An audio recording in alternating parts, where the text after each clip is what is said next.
Bismillahirrahmanirrahim. Allah wabarakatuh. Alhamdulillah alladzi arsala rasulahu bil huda wa dinil haqq liyudhhirahu 'ala ad-din kullihi wa kafa billahi shahidan.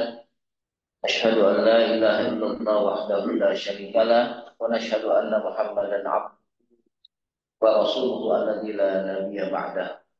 Allahumma salli wa sallim ala habibina wa syafi'ina nabiyina Muhammad sallallahu alaihi wasallam wa ala alihi wa sahbihi wa man tabi'ahu bi ihsanin ila yaumil amma ba'd.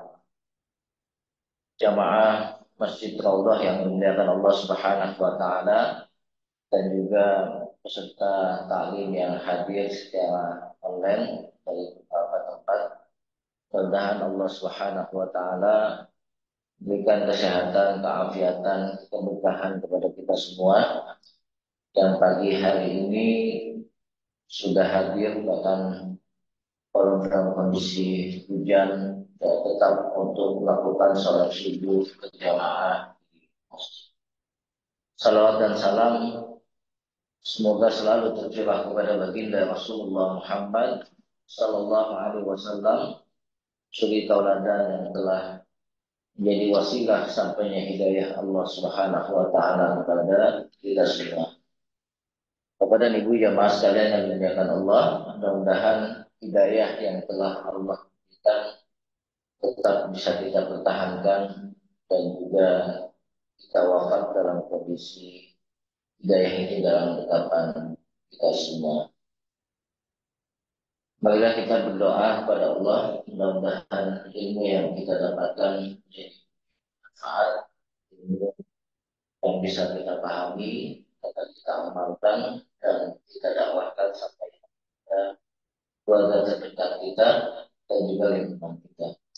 Allahumma anfa'na bima 'allamtana wa 'allimna ma yanfa'una wa zidna ilman. Allahumma aghfirna bil ilmi wa zayyinna bil hilmi wa akrimna bit taqwa wa zayyinna bil 'afiyah. Rabbana zidna ilman warzuqna fahma. Allahumma faqihna fid din wa 'allimna ta'wil. Amin ya rabbal alamin. Bapak Ibu sekalian yang dimuliakan Allah Subhanahu wa taala, insyaallah pada kesempatan subuh hari ini kita akan membahas salah satu bab dari kitab Bulughul Maram, ya, kitab yang disusun ditulis oleh Al-Imam Ibnu Hajar Al-Asqalani, salah seorang ulama besar yang dilahirkan di Asqalani. Ya, Asqalani salah satu provinsi di Palestina. Kalau sekarang di peta itu namanya Askelon, ya, bawah apa namanya di bawah negara penjajah Israel. Ini salah satu daerah yang banyak menghasilkan ulama di Askelon. Termasuk yang lahir di Palestina itu Imam Syafi'i, Muhammad bin Idris Syafi'i rahimahullah. Juga ada Imam Muhyiddin An-Nawawi, penulis kitab Arba'in Nawawiyah dan Riyadhus Shalihin dan Syarah Sahih Muslim. Banyak ulama-ulama besar yang lahir di Palestina. Nah, dalam salah satu pembahasan ini, Imam Ibnu Hajar Al-Asqalani, beliau menuliskan tentang Kitabul Janaiz, pembahasan terkait dengan jenazah. Bahkan dia katakan, jam'un janazatun bi fathil jim wa kasriha wa fil qamusi al-janazatu al-mayyit. Jenazah ini kalau disetarakan padanan katanya adalah mayit. Kalau kita sebutkan jenazah, ya itu padanan katanya adalah mayit. Atau bahasa kitanya mayat, ya, yang sudah meninggal. Dalam eh, pembahasan pertama, beliau mencantumkan hadis yang disampaikan oleh seorang sahabat yang juga luar biasa, Sayyidina Abu Hurairah, sahabat yang berasal dari Yaman, kemudian beliau masuk Islam dan hijrah ke Madinah dari Yaman. menuju Madinah dan hidup bersama dengan Rasulullah Shallallahu Alaihi Wasallam mulai tahun ke-7 Hijriah. Jadi Sayyidina Abu Hurairah ini termasuk yang masuk Islamnya belakangan. Karena tahun ke-7 Hijrah itu kurang lebih 3 tahun lagi Rasulullah SAW mau wafat. Jadi otomatis cuma kurang lebih 3 tahun Abu Hurairah bersama dengan Rasulullah SAW. Tapi beliau menjadi salah satu sahabat yang paling banyak meriwayatkan hadis. Karena memang di samping tempat tinggal beliau itu dekat dengan Rasulullah, beliau banyak berinteraksi dengan sahabat-sahabat yang lebih dulu masuk Islam sehingga banyak mendapatkan informasi tentang hadis-hadis Nabi SAW. Nah, apa yang dikatakan oleh Abu Hurairah, beliau menjelaskan tentang sabda Rasulullah SAW, ya, di mana Rasulullah bersabda, "Aksiru fikru hadhil laddat al-maut." Kata Rasulullah, "Aksir terbanyaklah oleh kalian zikr, mengingat." Karena kalau urusan mengingat ini, siapapun pasti bermanfaat kalau diingatkan. Fadzakir fa inna dzikra tanfa'ul mu'min.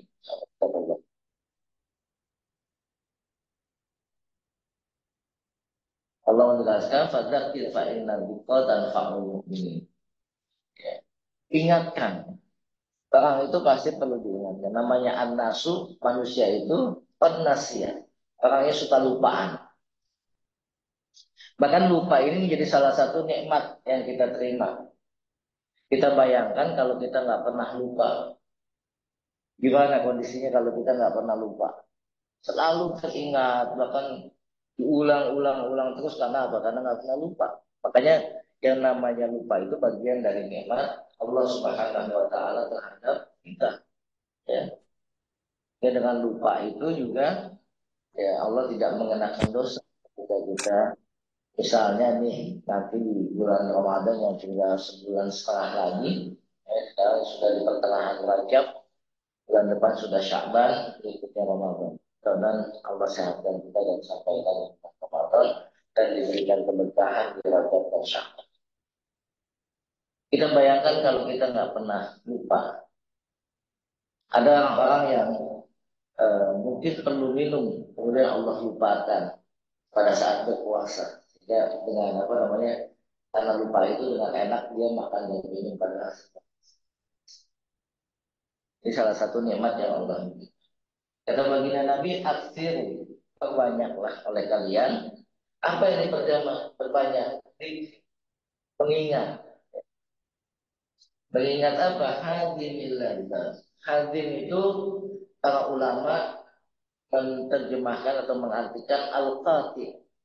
Hadim, al-qati. Yaitu yang memutuskan. Memutuskan. Atau dalam bahasa lain, ulama menjelaskan al-muzilu lisyai'. Sesuatu yang dapat menghilangkan sesuatu. Diperbanyaklah sesuatu yang bisa mengutus kita dengan sesuatu atau perbanyaklah mengingat sesuatu yang bisa dihilangkan oleh sesuatu. Apa yang dapat memutuskan sesuatu atau menghilangkan sesuatu itu yaitu al-maut, kematian. Di Rasulullah mengingatkan kepada kita untuk memperbanyak mengingat kematian. Dalam hadis yang lain, Inda Abi Dunya, ya, yang diriwayatkan oleh Ibnu Abi Dunya, dikatakan aktiru min dzikril maut. Perbanyaklah oleh kalian untuk mengingat kematian. Fa innahu yamhaqud dzunub. Karena mengingat kematian itu bisa menyebabkan, ya, ada hukum kausalitasnya, ada hukum sebab akibatnya. Fa innahu yamhaqud dzunub. Mengingat mati itu bisa menghapuskan al-dzunub, dosa-dosa. Bukan cuma janggut, tapi Allah mengapa baginda Nabi menyebutkan al-dzunub, dosa-dosa. Karena memang manusia mahalul khata' wa nisyan. Mahal itu tempat gitu. Manusia itu tempatnya kesalahan dan kelupaan.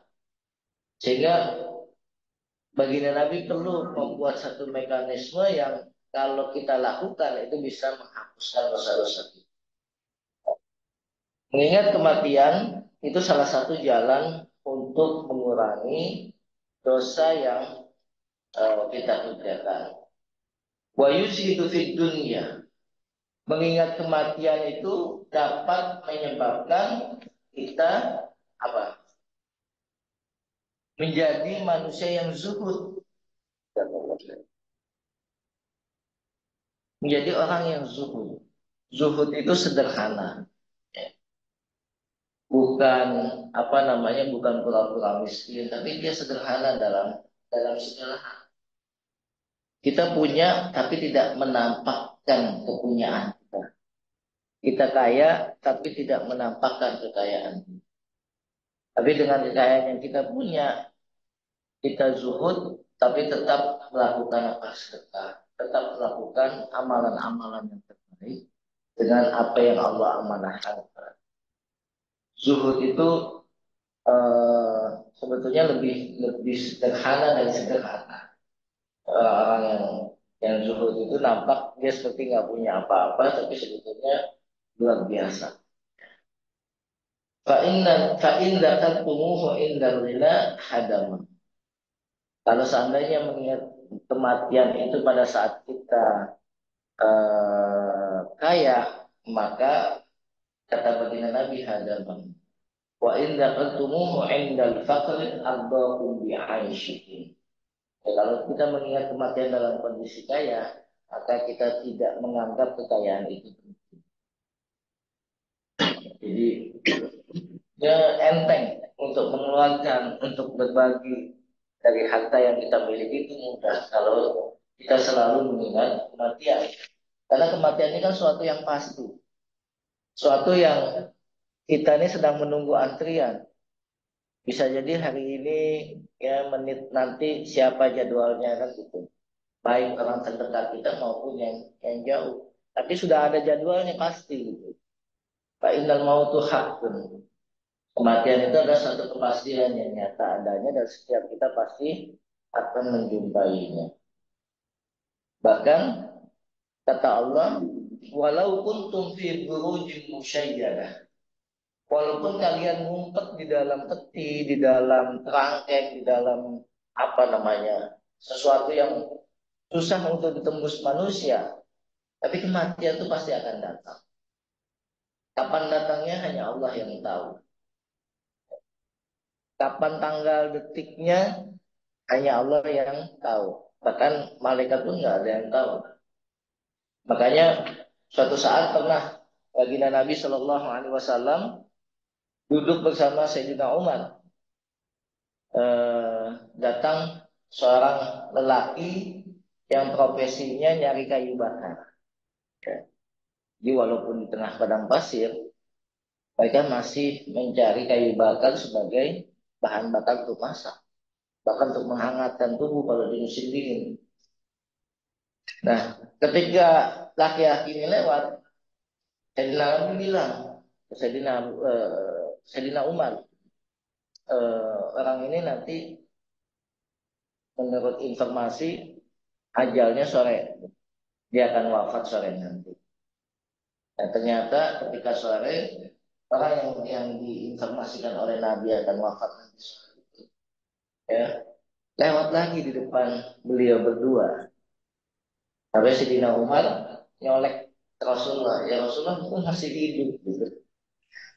Tapi kata Rasulullah, ternyata saya dapat informasi dari Jibril, Allah memperpanjang usianya. Kenapa? Ya, ketika dia berangkat dari rumah, dia bawa bungkusan bekal dari istrinya, ya, sampai masuk ke apa namanya, ke hutan. Ketika di hutan dia numpuk kayu bakar dan lain sebagainya, ya, kemudian makanan yang dibekelin sama istrinya itu apa namanya belum dia makan, belum belum dia Nah, habisin. Bahkan belum dimakan sama sekali. Dibawalah perjalanan pulang, di tengah jalan dia ketemu dengan orang yang butuh makanan, kelaparan. Maka ketika dia memberikan bekal ya yang tadi dibekalin sama istrinya itu, makanan yang dibekalin sama istrinya, ketika dia turunin kayu bakar ternyata dari tumpukan kayu bakar itu ada ular hitam berbisa. Dan kata Rasulullah, kalau seandainya dia tidak bersedekah, ular hitam itu yang akan mencatok dia. Tapi karena dia lewat, ada orang yang membutuhkan, dia sedekahkan bekal yang tadi dibekalin sama istrinya itu. Dilalahnya ketika dia menurunkan kayu bakar, ular hitam berbisa yang ada di tumpukan kayu bakar itu keluar. Nah, makanya di sini para ulama kemudian menyatakan memperpanjang umur itu adalah hak Allah. Ya, bisa jadi karena Allah yang tahu, ya karena Allah yang tahu kapan batas usia itu, jadi nggak ada yang pernah tahu batasan umur. Dan sedekah itu bisa memperpanjang usia, baik dalam maknanya yang hakiki maupun yang majazi, yang biasa. Ada orang yang mungkin wafatnya cepat dan kebaikan-kebaikannya tetap dikenang sama masyarakat. Nah ini yang para ulama mengatakan silaturahim juga bisa dalam panjang usia, baik panjang secara hakiki maupun secara kiasan makna. Ini hadis yang pertama yang disampaikan oleh Imam Ibnu Hajar Al Asqalani di dalam kitab Janais. Kemudian yang kedua, para ulama menamakan hadis yang kedua ini dengan ada mutamanil, tidak boleh berangan-angan, nggak boleh minta mati. Ya. Kadang ada masyarakat kita, baik muslim maupun non muslim, ketika ada musibah, ada penyakit yang sudah akut, bahasanya itu sudah putus asa. Ya Allah itu udah mundar mandir ke dokter, udah nyari alternatif dan sebagainya, penyakitnya nggak sembuh, bahkan semakin semakin parah dan lain sebagainya. Kalau gini cabut aja deh nyawa saya. Kadang gitu orang-orang frustasi loh. Orang untuk kesana kemari, ikhtiar, berobat dan lain sebagainya. Tapi kalau udah putus asa kadang begitu. Nah, kata baginda Nabi dalam hadis yang disampaikan oleh Anas bin Malik, semoga Allah meridhoinya, Rasul bersabda, la yatamannayanna ahadukumul maut. Di sini ada dua kata taukid yang menyatakan ya, tidak boleh. La yatamannayanna. Janganlah kalian berharap, janganlah kalian meminta. Meminta apa? Al-maut, meminta kematian. Ya Allah, cabut aja deh umur saya. Ya Allah, matiin aja deh saya. Daripada hidup tapi penyakit nggak sembuh-sembuh. Karena ada yang kayak gitu ya. Karena apa? Karena eh, beban hidup. Bahkan ada orang yang nekat kemudian menghabisi nyawanya sendiri karena nggak tahan tidak-tidak dan bukan cuma berharap mati lagi, tapi dia udah nggak kuat hidup. Karena ditekan terus, di apalagi di pokoknya nggak diberi kesempatan lah untuk bisa nafas itu sama yang lagi utang. Akhirnya apa? Menghabisi nyawanya sendiri karena beban hidup, penyakit yang diderita. La yatamanna yana ahadukumul mauta. Jangan salah seorang di antara kalian mengharapkan atau berharap untuk mati. Berharap untuk matinya aja nggak boleh, apalagi menghabisi nyawa atau bunuh diri. Itu jelas-jelas sesuatu yang melanggar ketentuan Allah. Nah makanya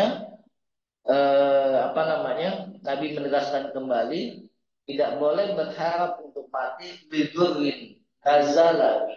Bidur itu kata beban hidup. karena musibah yang menimpanya, karena apa ya, pokoknya hal-hal yang membuatnya dia sulit dalam hidup. Lidurin nazala bihi, karena sesuatu yang menimpanya. Fa in kana la budda mutamanniyan, kata baginda Nabi, fa in kana, kalaupun seandainya dia tetap berharap, ya, fa in kana la budda mutamanniyan, kalau seandainya dia berharap pengen tetap mati, pengen tetap diwafatkan, pengen tetap meninggal, faliyakul, maka ucapkan. Jadi bahasanya bukan bukan ya Allah matiin aja deh saya, cabut aja deh nyawa, bukan. Tapi Nabi mengajarkan kalau kita sudah nggak kuat dengan beban itu, dengan penyakit yang kita derita, maka Nabi mengajarkan membaca doa. Doanya apa? Allahumma ahyini maka natil hayatu khairan wa tawaffani maka natil wafatu khairan li. Jadi kalau kita sudah nggak kuat dengan beban hidup, dengan penyakit, dengan yang lain-lain, maka baca doa ini, bukan minta mati. Tapi doanya Allahumma, ya Allah, ahyin, hidupkanlah aku. Maka natil hayatu, selama kehidupan itu khairan li, baik. Di bahasanya seperti itu, ya Allah, hidupkanlah aku jika memang kehidupan itu baik. Karena kita nggak tahu ketika Allah menetapkan, udah kamu selamat dari masa kritis misalnya, udah sakaratul maut gitu. Tapi ternyata Allah perpanjang usia. Ya. Maka natil hayatu khairan. Bisa jadi dalam dalam takdir yang Allah berikan kepada kita untuk tetap menghidupkan kita, itu ada kebaikan khairan. Kita memang kehidupan itu baik, baik. Karena kalau kita menghabisi nyawa kita, bunuh diri, nah, ternyata di depan ada kebaikan buat kita. Kan kita melanggar takdir Allah. Dan sebaliknya doa berikutnya adalah watawafan, dan wafatkan aku.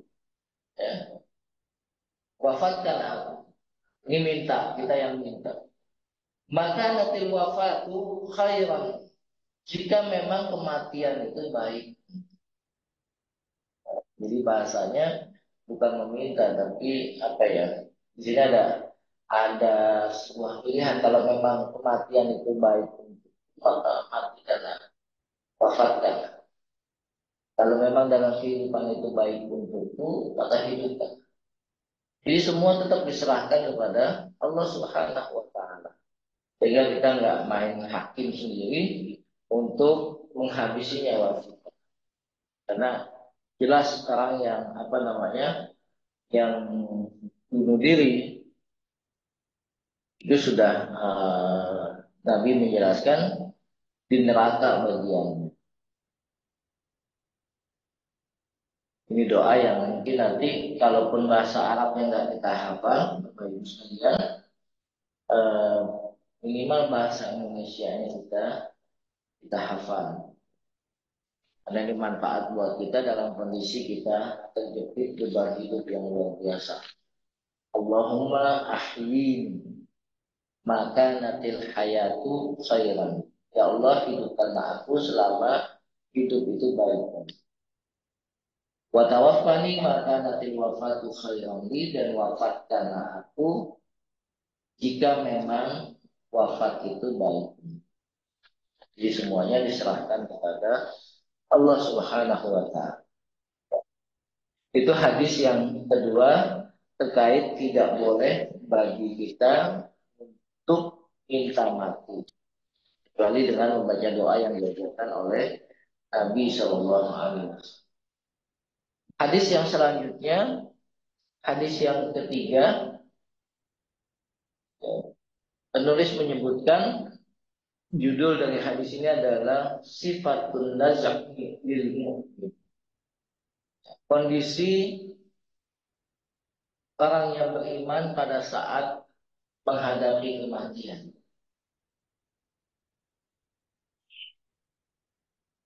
Hadis ini disampaikan oleh Buraidah radhiyallahu anhu, ya, dari Buraidah, namanya Ibnu Hasib.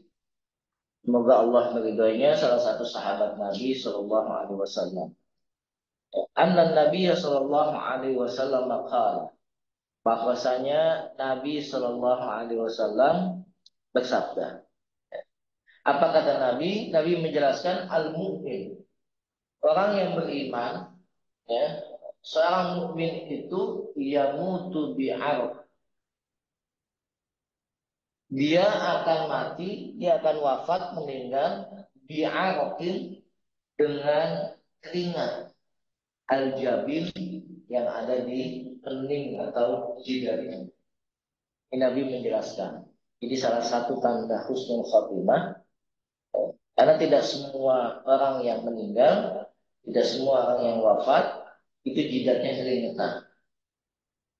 Makanya kata Nabi, salah satu tanda dari orang yang husnul khotimah itu adalah al-mu'min yamutu biha.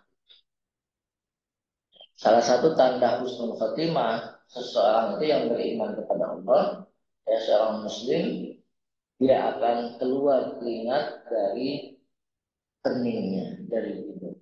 Makanya kalau kita nungguin saudara-saudara kita, teman-teman kita yang sedang sakratul maut, perhatikan jidatnya, perhatikan keningnya, apakah apa namanya ada keringat yang ngucur atau enggak, ada keringat yang keluar atau tidak.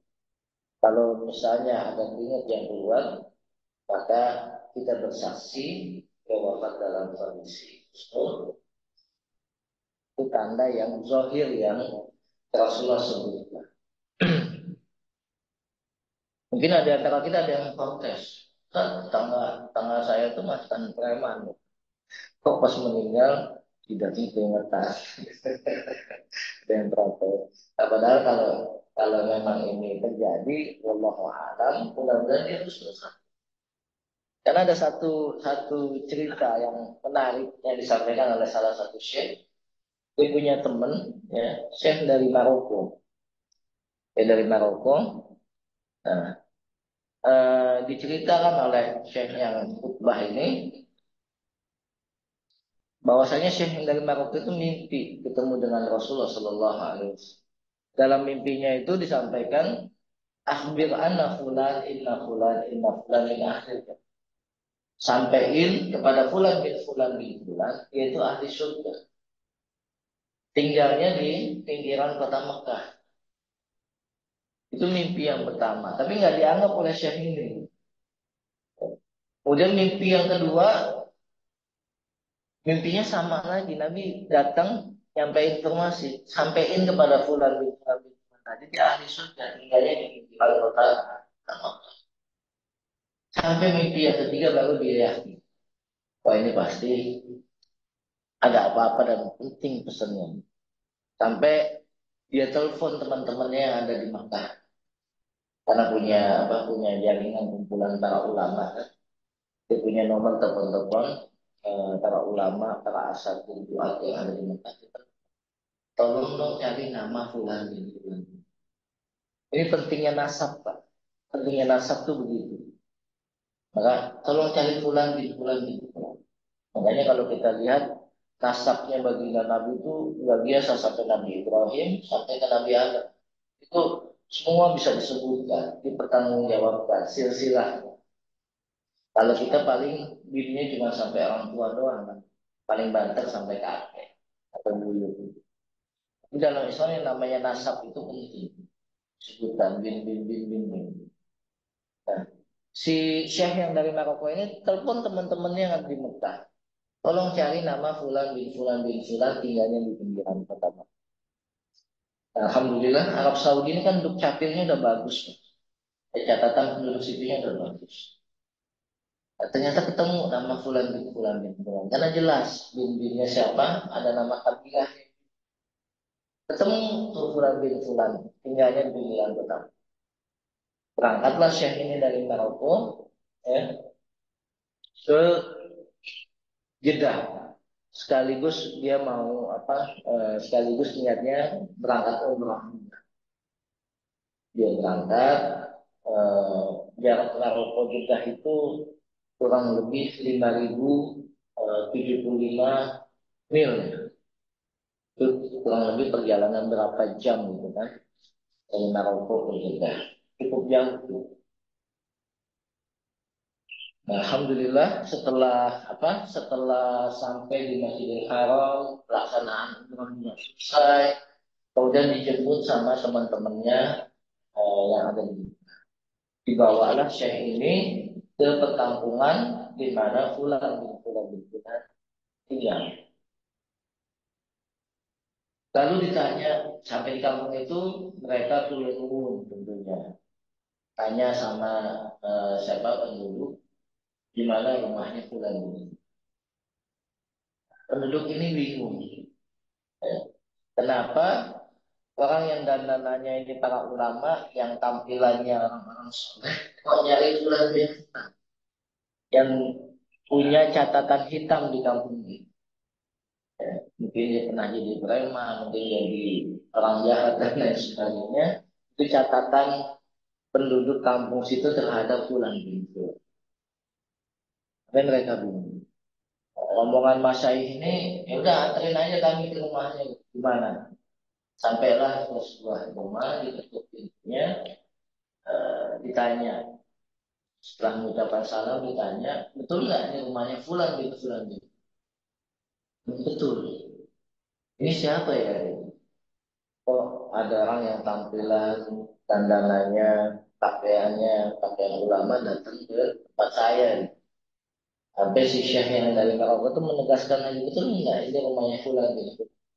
Betul, itu saya. Akhirnya tamu itu disuruh masuk ke rumahnya, terjadilah dia. Sampai Syekh dari Maroko itu tanya, kenapa Rasulullah SAW menyebut kamu sebagai ahli sunnah? Kaget si laki-laki itu kan, dia bilang, ah nggak mungkin gitu.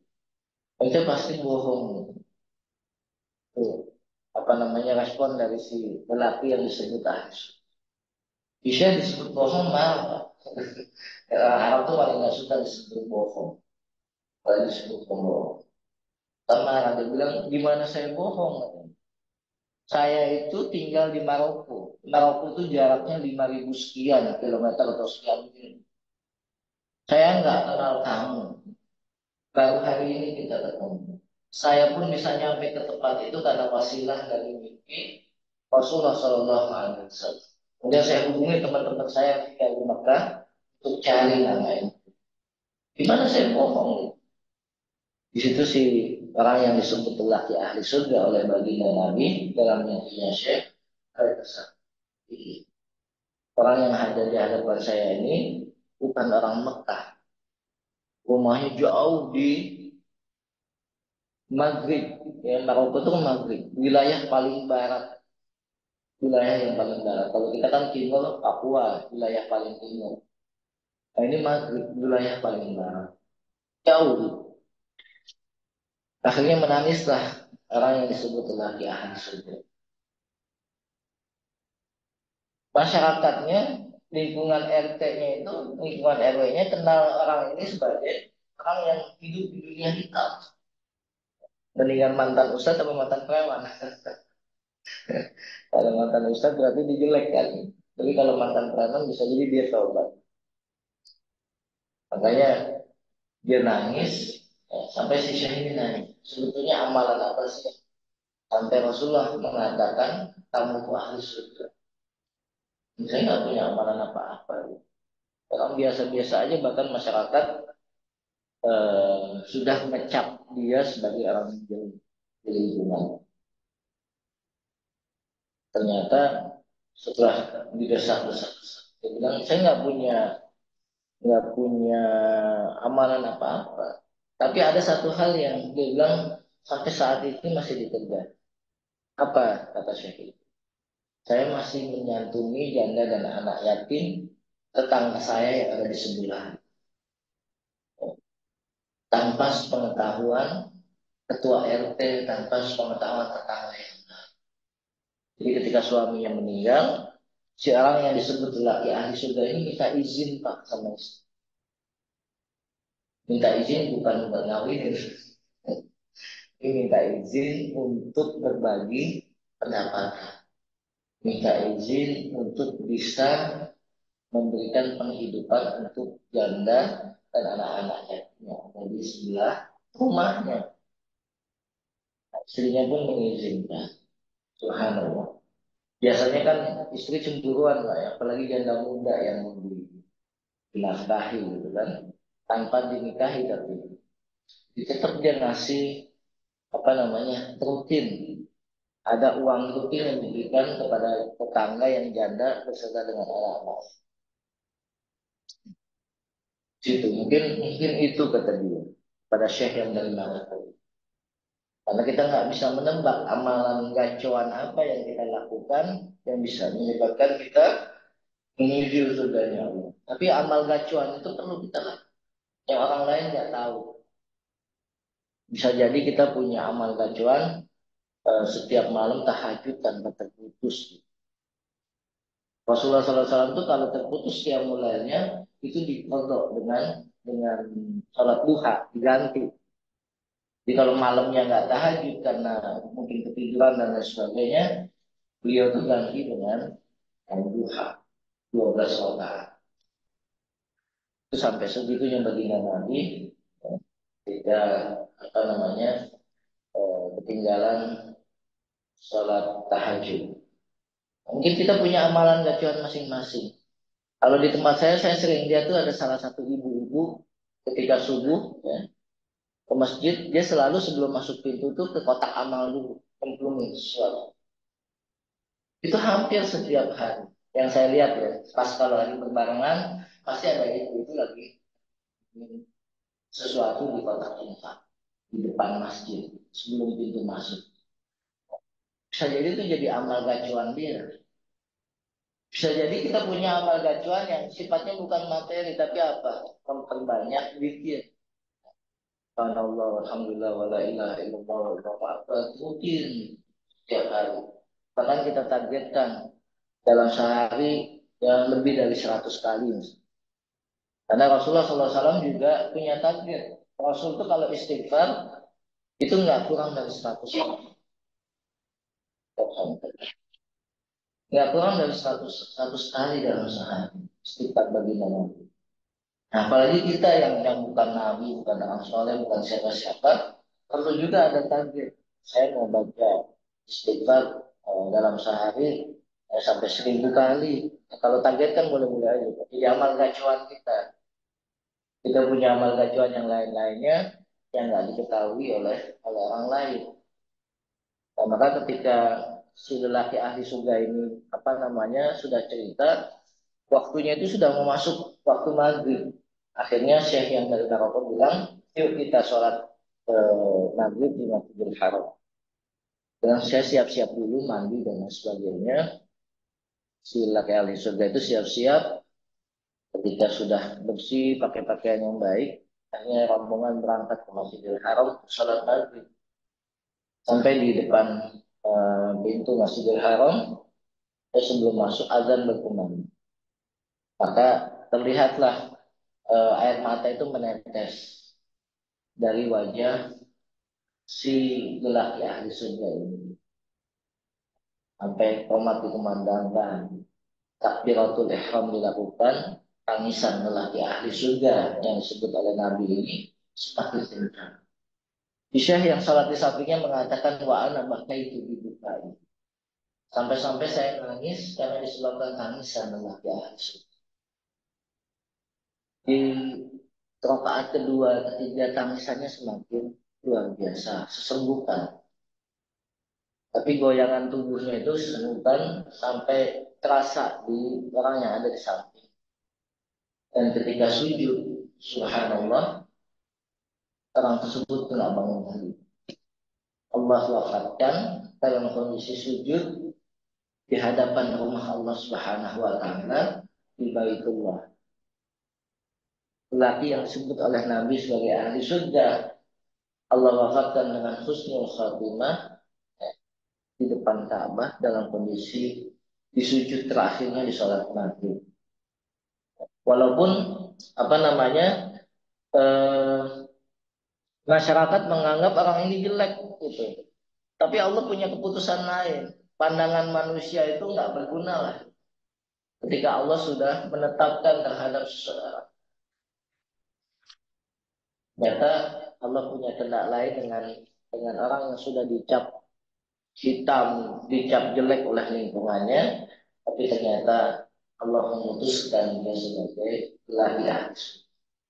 Bahkan disampaikan oleh Nabi sendiri melalui mimpi kisah yang dari Maroko. Kalau kita telusuri ternyata ceritanya ini bukan cerita lama. Ya, karena sudah ada dukcapil, sudah ada telepon, gitu kan? Dan mereka sudah saling komunikasi antara saya dari Maroko dengan teman-temannya yang ada di. Nah ini mudah-mudahan ya di apa namanya jadi tanda buat kita dan mudah-mudahan tanda husnul khotimah ini Allah berikan kepada kita. Dalam hadis yang lain Rasulullah menegaskan tanda-tanda husnul khotimah yang lain itu wafat di hari yang semalam. Jadi kalau kita kan hitungannya masuk hari baru itu maghrib ya. Berarti kalau Kamis adzan maghrib udah masuk Jumat. Kemudian Jumat adzan maghrib itu sudah berakhir Jumatnya karena sudah masuk Sabtu. Hitungan kita bukan jam 12 malam, tapi hitungan kita adalah ketika waktu maghrib datang itu sudah perpindahan hari. Karena beda beda hitungan bulan Komariah, beda hitungan matahari. Jadi kalau pas sudah Kamis maghrib sudah masuk waktu Jumat. Jadi kalau kita wafat, Allah wafatkan kita di Kamis sore setelah azan maghrib berarti sudah masuk. Jadi orang yang wafat di malam Jumat atau di hari Jumat itu salah satu tanda dari husnul khotimah. Tanda yang kedua, tanda yang ketiga, husnul khotimah itu adalah ketika kita sedang melakukan kebaikan atau ibadah kepada Allah Subhanahu wa. Banyak kita temukan di medsos, orang lagi masih megang Quran, kemudian palanya kemudian secara perlahan lemas, ternyata Allah wafatkan dalam kondisi tilawah. Allah wafatkan seorang bapak ketika selesai tanya jawab dalam sebuah taklim. Ya. Pertanyaannya tentang kematian. Ternyata setelah bertanya tentang kematian Allah wafat.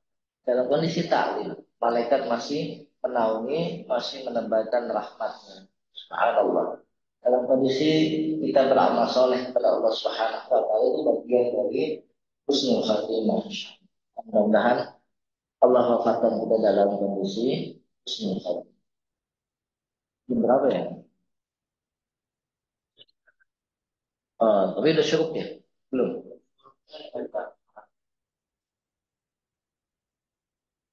Sampai sini ada yang mau didiskusikan terkait dengan tiga hadis pertama ya dalam kitab Janais, kitab Bulughul Maram. Ya, sekarang Yang mulai dipersilakan untuk mengajukan speakernya. ya. Waalaikumsalam.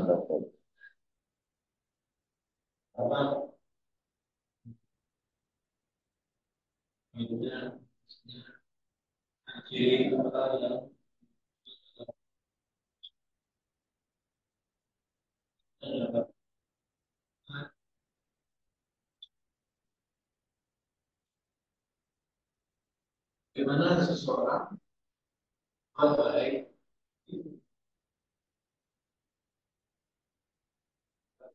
yang baik Hmm. akan seseorang jika kami dalam berdoa itu dia misalnya dia bisa Ini kayaknya kasus yang kemarin ya, yang berdoa itu ya. Ya, wallahu alam apa namanya? Karena memang ini lagi tahun politik, jadi kalau kita Dia lagi berdoa, mendoakan salah satu capres, kemudian wafat kalau nggak salah begitu ya ceritanya. Apa itu? Agak histeris doanya itu. Ya, mungkin karena sudah sepuh juga. Apakah dalam kondisi itu kita jadi yang menjadi parameter apakah doa itu dilakukan pada saat hari atau malam Jumat atau bukan? Kalau dilihat dari sisi ibadah atau bukan, itu bukan termasuk ibadah ya. Tapi saya nggak tahu itu kejadiannya Jumat atau malam hari Jumat atau malam Jumat atau bukan.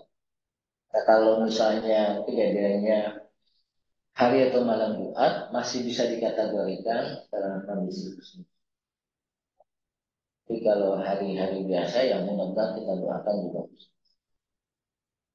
Karena kita nggak ada yang tahu kecuali yang disampaikan oleh Rasulullah SAW. Karena kalau terjadi di hari lain, kan dia akan terus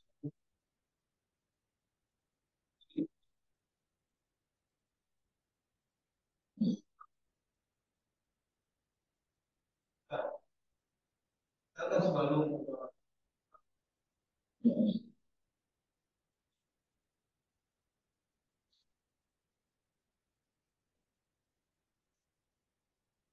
Iya. di Ya, makanya kita lihat menilai itu sesuai dengan kebiasaan hariannya, Pak. Kalau memang dia terlihat mazahirnya, penampakannya seperti orang yang baik, itu kan kita nggak menemukan mendapatkan yang bersangkutan maksiat kepada Allah. Atau dia wafat dalam kondisi mencari nafkah, gitu kan? Orang keluar keluar dari rumah mencari nafkah untuk keluarga itu jihad. Karena ketika ada accident di jalan, dia dalam rangka berjihad di jalan Allah Subhanahu. Makanya orang yang tenggelam, orang yang ketiban neruntuhan, orang yang kena apa namanya meninggal karena kebakaran, itu dikategorikan sebagai mati syahid. Kalau mati syahid kan dia husnul khotimah di hari apapun. Seorang ibu yang ketika melahirkan anaknya, dia meninggalnya hari Ahad misalnya. Ya. Hari Ahad kan bukan hari Sabtu, tapi dia meninggal ketika melahirkan. Meninggal ketika melahirkan anak itu adalah bagian dari jihad ibu. Maka dia termasuk syahidah yang sebagaimana disampaikan oleh Rasulullah. Orang yang tenggelam, orang yang dibantu Tuhan, kena kebakaran api, ibu yang hamil lalu wafat, gitu kan? Kemudian orang yang sakit, bahkan sakit perutnya dahsyat, Kak. Itu disebutkan oleh Nabi orang yang sakit perutnya dahsyat itu juga bagian dari kesyahidan. Orang yang disebut syahid pasti husnul khotimah. Jadi banyak tanda-tanda yang lainnya yang di hadis ini tidak disebutkan di sini, tapi di tempat hadis yang lain itu disebutkan. Jadi walaupun tidak hari Jumat, ya eh, dia apa namanya mendapatkan tanda-tanda yang lain dari hadis-hadis Nabi yang disebutkan lain itu, insya Allah dalam hadis itu. Dan banyak apa namanya banyak hadis-hadis lain yang tidak terkumpulkan oleh Imam Ibnu Hajar Asqalani dalam bab ini. Jadi mudah-mudahan kita bisa detailkan pertemuan yang akan datang apa aja sih yang bisa orang itu sebut syahid. Allah a'lam. Ya, Ustaz, kalau yang tadi yang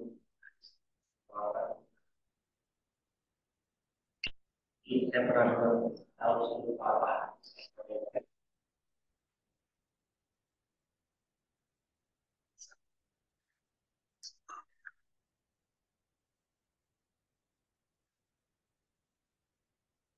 dalam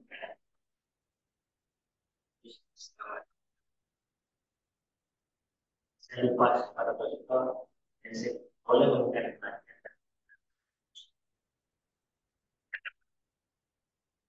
kalau di kiri ya. Nah itu pertanyaan saya jadi gini. Pertama, apakah boleh meminta Mungkin redaksinya beda dengan soal yang tadi. Yang kedua, apakah boleh kita meminta kematian orang lain dan kematian orang lain? Pertama, masih kepada Pak Abdul Ghazali. Kita menemukan yang gitu ya, begini ya. Kalau mendoakan kematian orang akan dia belum mungkin dia bisa saja dia mendapat kesempatan. Padahal sedangnya sudah sini loh sudah tinggi banget. Iya. Kayak saya buat jangan sendiri.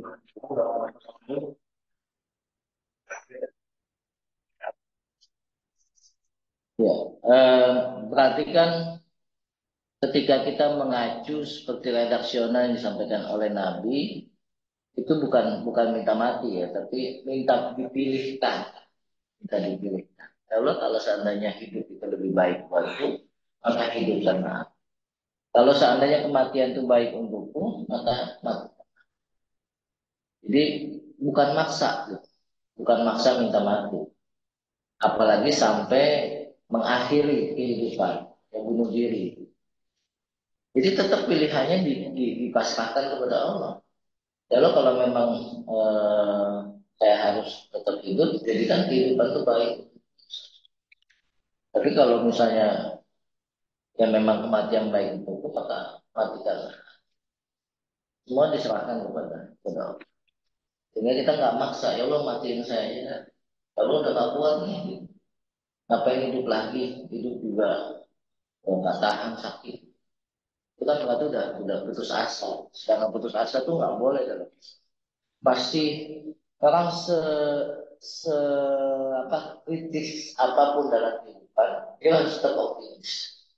Nah, Nabi mengajarkan optimisme sebetulnya ketika dalam kondisi apapun, diberi nazalabi karena disebabkan musibah dan sebagainya, maka optimisme itu perlu. Karena ada orang yang dianggap wah ini nggak ada umurnya lagi. Saya punya teman Pak ketika COVID itu udah habis 1 miliar kalau nggak salah kena COVID. Di rumah sakit itu udah asuransinya udah habis. Bahkan dijual satu rumah. Udah pasang selang napasnya dari sini. Itu udah koma 3 bulan di tempat tidur. Sampai dari rumah sakit yang berbayar sampai dipindahkan pakai apa namanya kartu BPJS ke rumah sakit Polri. Karena udah saking udah nggak ada duit lagi Pak. Ternyata kena COVID mahal juga. Asuransi berbayarnya habis. Fasilitas dari kantor asuransi juga habis. Rumahnya udah dijual. Ya, untuk biaya satu apa dia koma kena COVID aja itu 1 miliaran. Ya udah dibolongin. Ya. Pokoknya teman-teman kantor itu sudah setiap malam Jumat udah bacain Yasin lah gitu. Walaupun online ya karena musim COVID kan. Online kita pakai apa pakai Zoom itu. Ternyata Allah masih memberikan takdir lain. Setelah 3 bulan koma, gitu kan, Allah hidupkan lagi. Alhamdulillah sampai sekarang kondisinya udah stabil. Kemarin 6 bulan pertama tuh setelah habis COVID dia masih belum stabil. Ya Alhamdulillah sekarang sudah mulai stabil. Masih ada apa bekas bolongan napasnya dia gitu. Dalam kondisi 3 bulan koma aja, Allah masih kemudian memberikan kepercayaan amanah untuk tetap hidup. Nah, ini luar biasa kan. Kita nggak tahu apa yang Allah kehendaki dari kita ke depan. Optimisme itu perlu.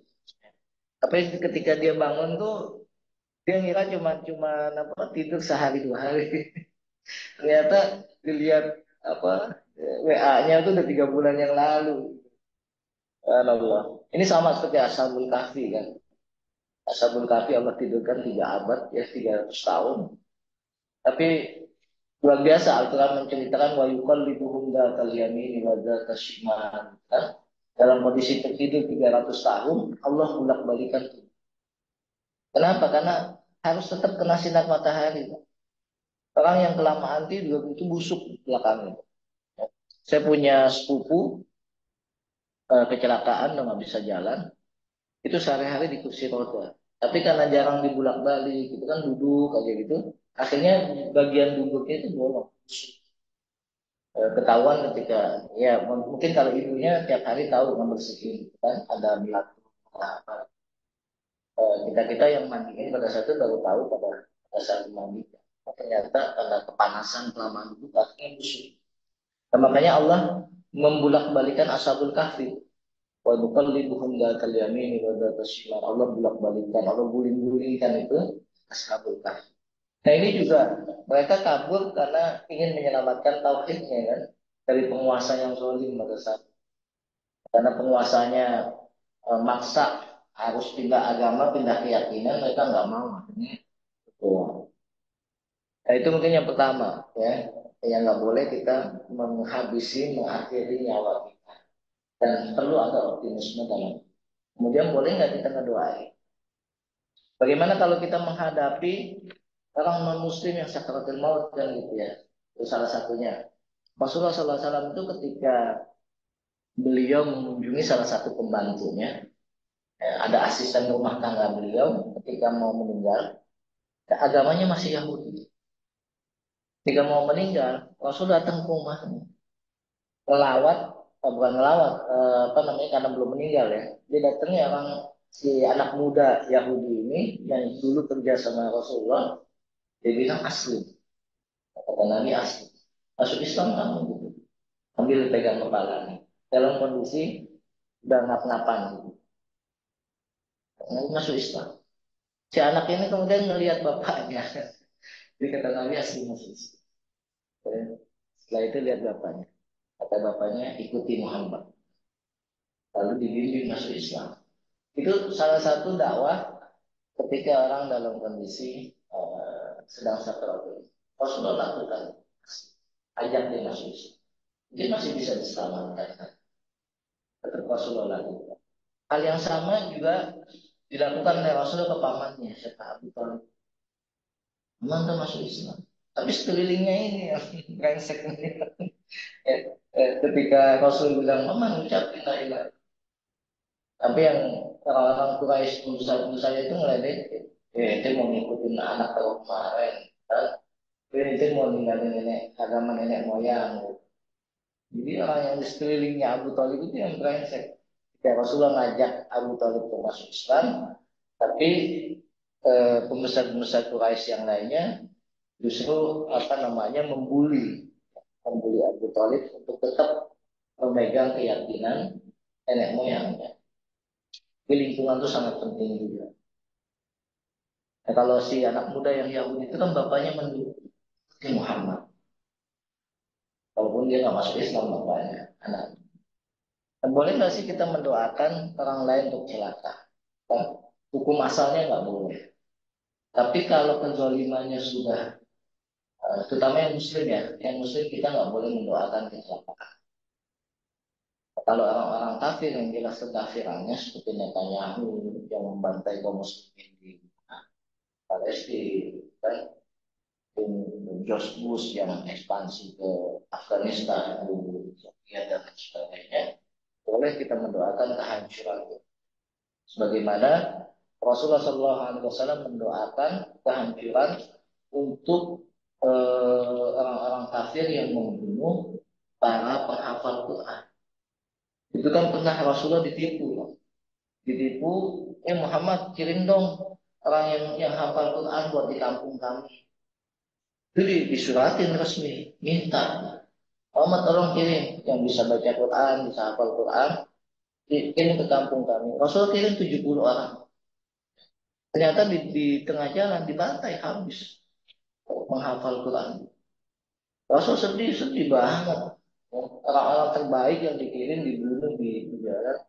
Sampai kemudian Rasul kunut nazir mendoakan kehancuran buat kaum kabilah yang minta minta tapi kemudian menghabisi mereka di tempat. Rasul doakan kehancuran untuk kabilah itu dalam kunut nazilah.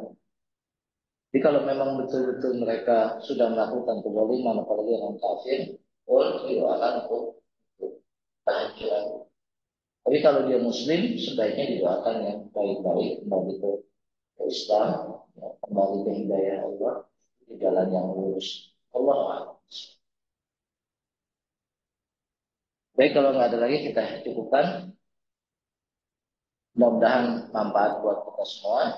Nanti kita lanjutkan bahasa selanjutnya ya tentang at-targhib fi talqin muhadab. Bagaimana kita dianjurkan untuk mentalkinkan yang membimbing orang yang dalam kondisi sakit. Nanti juga ada pembahasan terkait qiraat yasin au ghairuha indal mayyit.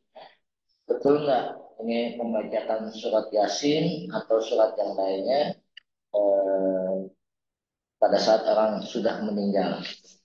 Karena ada beberapa hadis yang dicantumkan oleh Imam Ibnu Hajar terkait masalah talqin dan juga membacakan surat yasin dan surat lainnya terhadap mayit yang sudah. Wallahu a'lam bishawab. Mudah-mudahan Allah selalu memberikan keberkahan, kesehatan, dan kegiatan kepada kita di bulan Rajab ini dan juga Allah panjangkan usia kita sampai nanti dengan bulan Ramadan. Kita tutup dengan hamdalah. Alhamdulillahirabbil alamin dan doa kepada Subhanallahumma wa bihamdik, asyhadu an la ilaha illa anta, astaghfiruka wa atubu ilaik. Assalamualaikum warahmatullahi wabarakatuh.